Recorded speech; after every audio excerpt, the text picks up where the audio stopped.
Hey, good morning, everybody. It's Mike, and thanks for joining me this morning as we continue our conversation about the disease of affluence. The disease of affluence says this: we don't do that to which we don't have to do. I get it that some people are immune from this, but not very many. There's the exceptional people, but most of us can get infected by this. We don't do that to which we don't have to do. You know, I'm going to share a personal story with you this morning in hopes that it reaches somebody that's listening.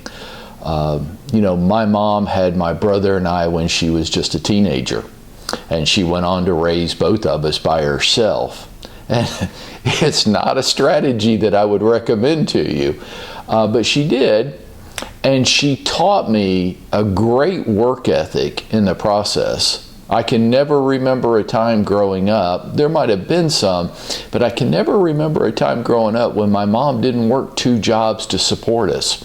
It's just the 3 of us. And she worked her butt off, as far back as I can remember, to provide a lifestyle which she wasn't really capable of providing, but she did. I can never remember wanting for anything.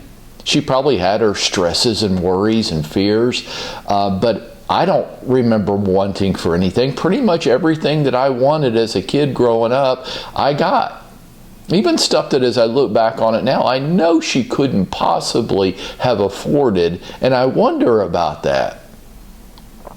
But I also know that the way she was able to provide for us was strictly one thing. It wasn't education, it wasn't talent, it was just an incredible work ethic.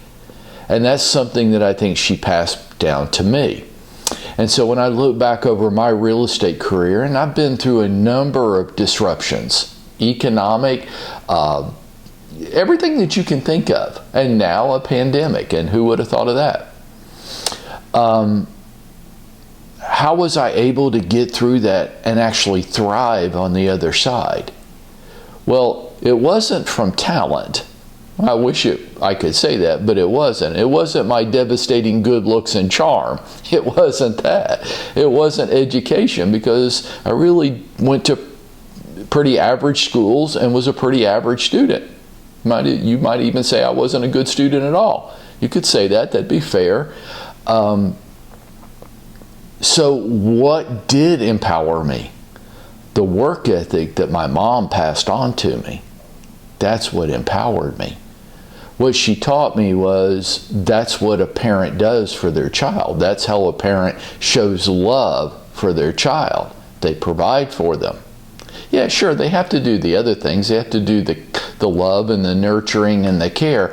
But a primary role of a parent is also to provide for the family unit.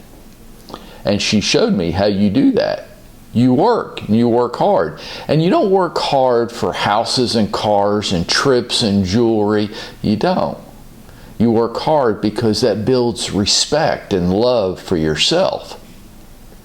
And over the course of growing up and watching her, I learned that for me. So how was I able to get through 4 or 5 different crises just like this? At the time, I didn't know it. I just did what had been modeled to me the whole time I was growing up. I just worked my butt off all the time. And how am I responding to this crisis? I'm just working my butt off all the time. See, pretty complex strategy, huh? I don't work less, I work more. I don't work less intensely, I work much more intensely. Why? That's what I was taught to do. But there's a bigger reason. Because it gives me pride in myself.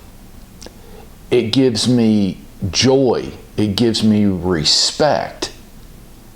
And that's what I want you to find. The disease of affluence doesn't want you to. The disease of affluence wants you to back off, wants you to stay home, watch Netflix, get lethargic. The disease of affluence is evil. And evil lives on this planet. And evil doesn't manifest itself as a little red guy with a pitchfork and a tail.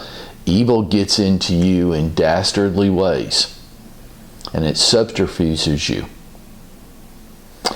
And my recommended way of dealing with that is that you develop a work ethic that you're incredibly proud of. I didn't succeed in real estate because I was so smart and talented. I didn't. I succeeded in real estate because I outworked everybody else. That's how I did it. And that's what I want to encourage you to do. Not for money, for you. So that when you lay your head down at night, you're proud of the effort you gave every day and not embarrassed by it. That's why you do it. Folks, the simple fact is, I don't know what's going to happen in the next 6 months. And you don't know what's going to happen in the next 6 months, though your ego wants you to have all kinds of opinions. You don't know. And the so-called experts don't know. They speculate. They manipulate. They all have an agenda. They don't know. We've never done this before. We've never had to turn the economy off and then flip the switch and try to turn it back on. Nobody knows what's going to happen. But your personal power and my personal power doesn't come from that. We don't know, and we can't control it. Our personal power comes from how we respond to it. Not what happens, but how I choose to respond to what happens. So I want to ask you to join me in this, because how I choose to respond to this pandemic is to put my fist up and fight. And I might go down. The economy might get wrecked. I don't know. I choose not to focus on that. I guess I could if I wanted to, but I don't know what that's going to do for me. But if I'm going to go down, I'm going down swinging, and I'm going to land a punch on my way out the door. And I want you to join me in this fight. And the reason why I want you to join me in this fight is because it'll build respect and love for yourself. And the confidence that comes from that will get you through anything. I don't know what's going to happen in the next 6 months, except for this. I know that whatever happens is going to get my maximum effort with it. And if we surge back, then great, I'll do even better. And if the economy starts to fall apart, I will have done everything that was in my control to do. Come join me, put your fist up. Let's fight it together. And we start that right now by going out and making it happen for yourself today.